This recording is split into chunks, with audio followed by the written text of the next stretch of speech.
What's up guys, this is Kyle aka the Janky Reefer. Welcome to my channel. Let me start off with introduction real quick.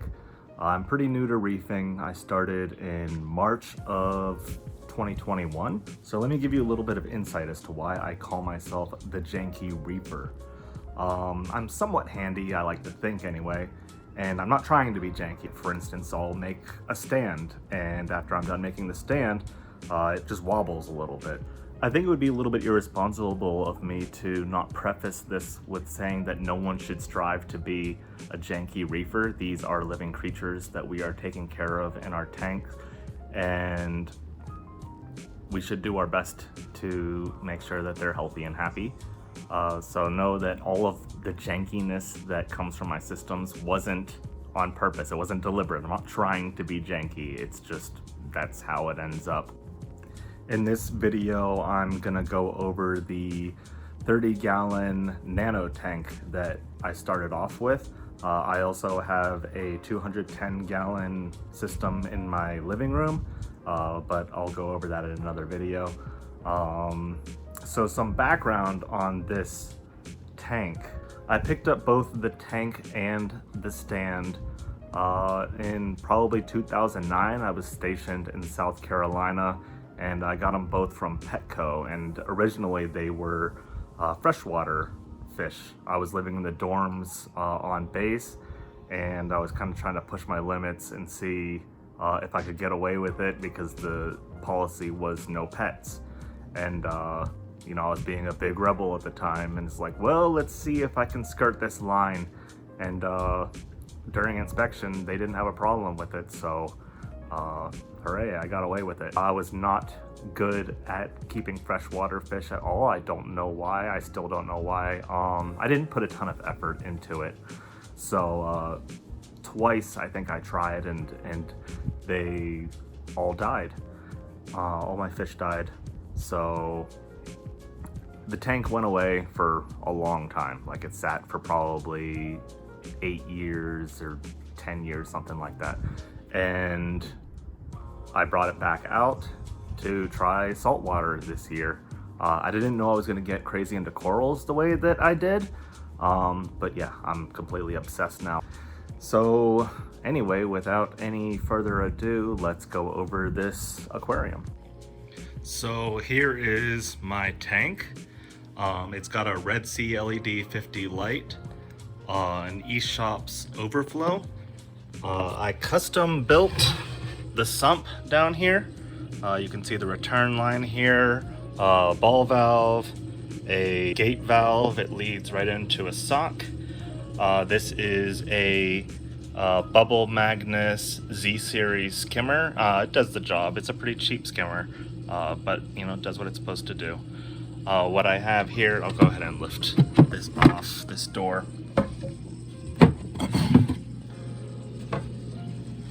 I have a what's basically supposed to be an algae scrubber, a turf algae scrubber. Initially I had it held on by some clamps, but they had some metal bolts on the hinges of them.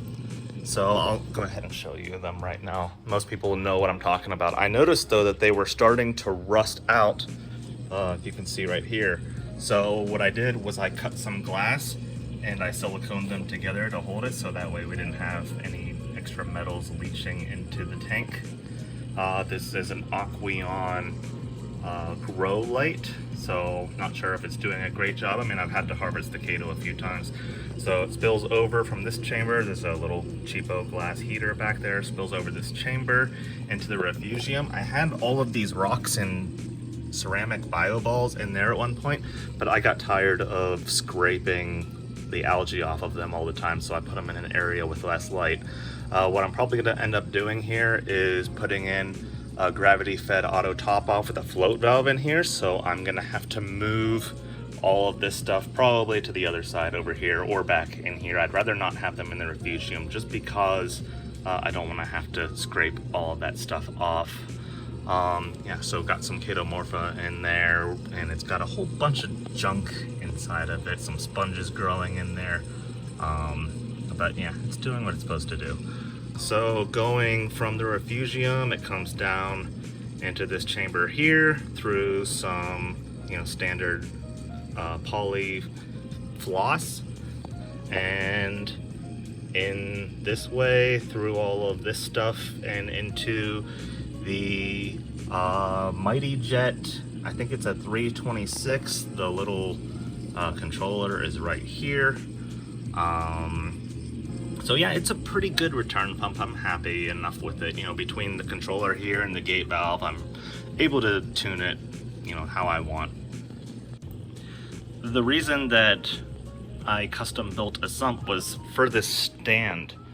So there's like no small fish tanks that will like fit in this stand at the dimensions and the volume that I wanted. So I just ended up making one, and it's doing its job. Maybe I'll have a blowout one day, who knows. We'll cross that bridge when we get to it. If I could go back, I would just completely ditch this whole tank, and I would ditch the stand and do everything all new. Per one of Than's videos, Untitled Gardens, he says that, like, in the grand scheme of things, the tank itself is virtually free, and those were certainly words of wisdom. I should have heeded them, but unfortunately I started this project before even seeing that video. So yeah, definitely don't make do with the tank you got. At least I wouldn't recommend it. Have a plan. Unfortunately, I was inexperienced, and these were all growing pains that I have learned over the last several months. And you should have seen, if you think this is janky, you should have seen like some of the other stuff that I was doing. Like, just, yeah, not good. So you notice that, it's not the nicest looking tank in the world. Right now it's pretty much a frag tank. Like I said, I just started 6 months ago. Got some cyano issues going on some of the rocks, just little patches, not a big deal. Got a good amount of coralline growth going on. So let's go ahead and start with what's going on this rack. By the way, these are all custom made racks. I made them out of glass and silicone, basically. At some point I'll probably make a video on how to cut glass. The clownfish are always starving for attention. They're always trying to photobomb and whatnot. So right here, I got some scrambled egg zoas, some LA Laker zoas. These were not too happy at first in our tank, but yeah, I tried to move them around into better lighting. All of these are at about 100 par right now, roughly 100 par.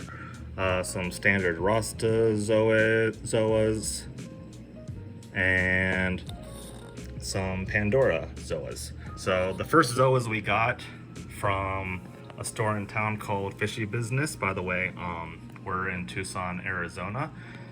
And we got Oompa Loompas and Fire and Ice zoas, and people say that zoas are the easiest to take care of. I disagree personally, because we've gone into LPS and SPS. SPS we've had the best luck with. LPS, it's been okay. So over here on the other side, we got the Paleothoas, Caribbean Paleothoas. This right here was from Tidal Gardens. In fact, a lot of this stuff is from Tidal Gardens. This was from a local fish shop called Shark Reef.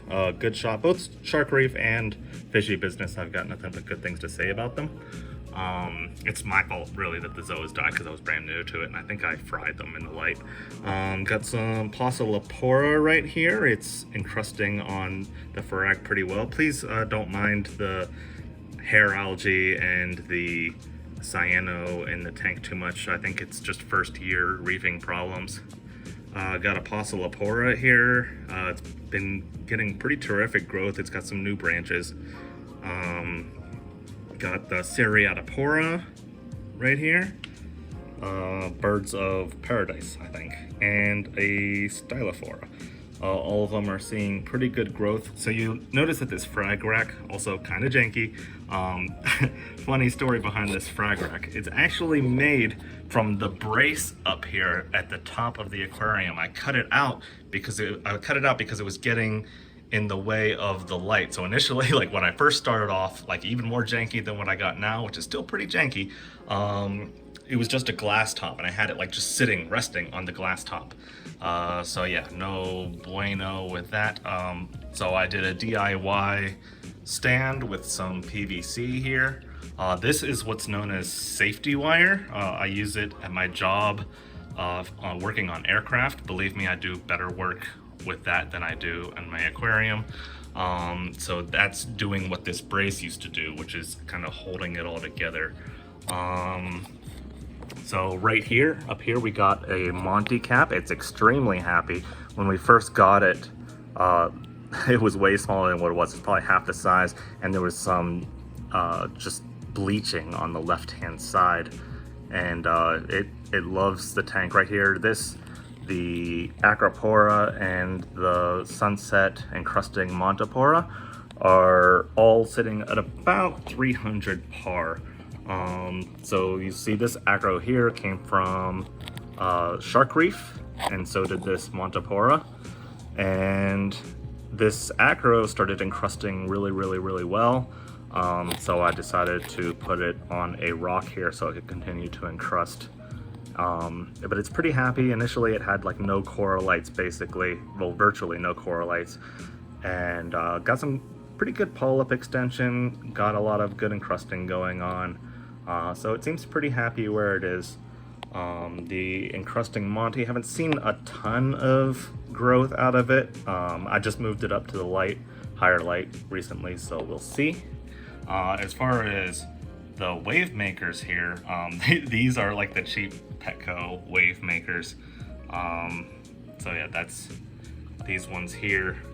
Actually, I think my wife might have ordered these ones online, but they're still cheapo ones. And these ones down here, these are the Petco ones. Yeah, pardon the algae growth. So yeah, these ones are from Petco. So a total of 4 wave makers. They're pointing at each other.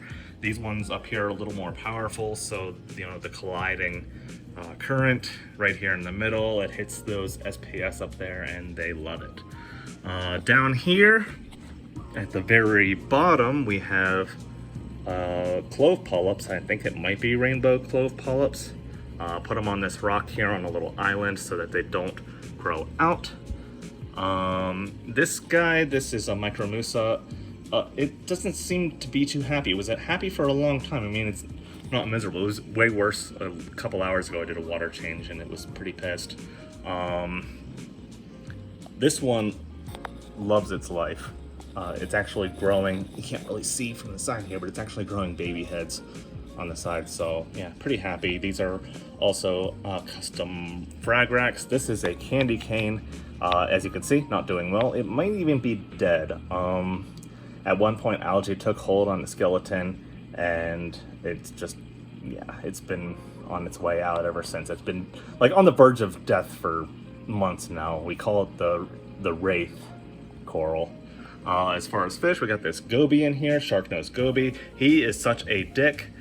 He will go after all the coral food when we feed them. He lives right inside that power head, by the way.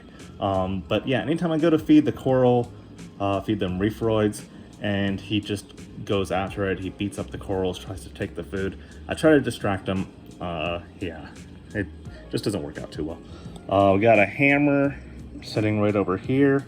By the way, I didn't mention the par at the bottom of the tank. It's about 80 to 90 par right here in the center. About 75 here on the edge. That's why I moved this Micromusa down here, because, you know, maybe it's getting too much light. So hopefully he recovers pretty well. Here's a hawkfish. Oh, he just disappeared, but he is such a creep. He'll just post up somewhere and just look at you all weird, give the weirdest creepy looks. So yeah, anyway, got this hammer from the local fish store, Shark Reef, as well. I know I'm not talking about fishy business too much. I haven't been there in a while. Nothing against them. It's just, you know, I've kind of been going to Shark Reef a little bit more. I'd like to go back though sometime soon. This is called a Freak Show Fabia. This is from Tidal Gardens. It's doing very well. It's coming out and, like, you know, nestling on the rocks. So pretty much everything in the tank is doing good, except for, you know, of course, the wraith over here, and this guy, I'm not too happy. but everything else is doing pretty all right. Oh yeah, by the way, look at this emerald crab down here. He is gigantic. He's very skittish, but he is just huge. I wish I could put something up to him for scale. But he's great. He does his job really well. He's constantly working, constantly eating the algae off of the rocks. Another thing, mentioning the rocks, you'll notice that like the rockscape itself is very, very low in the tank. So at one point, I had a pistol shrimp, and I mean, I'm sure you guys can see where this is going. The pistol shrimp was digging underneath all of the rocks, so I had to set it down further in the sand bed, and that made it even shorter than it was. So, you know, things that I learned as I went. So ultimately, right now, this is basically a frag tank. The plan was for it to be a mixed reef, but I think in the future I'm going to turn it into an LPS tank. When the 210 gallon project is done, that's going to be the SPS dominated tank, and we'll just keep LPS in here. I think that's good, like just with this reef LED light from Red Sea, that, you know, it'll be a good tank just for, you know, Euphilia and softies and LPS. And yeah, I can make better accommodations as opposed to janky frag racks like this to keep the corals so close to the top of the water. So if you have any constructive criticism, please feel free to share it. I'm always willing to learn more, especially like glaring issues that, you know, I'm too close, I can't see. Just go ahead and bring them up, please, and you know, maybe I can make improvements on my system here. That's gonna be it for this video. Thanks for tuning in, and until next time.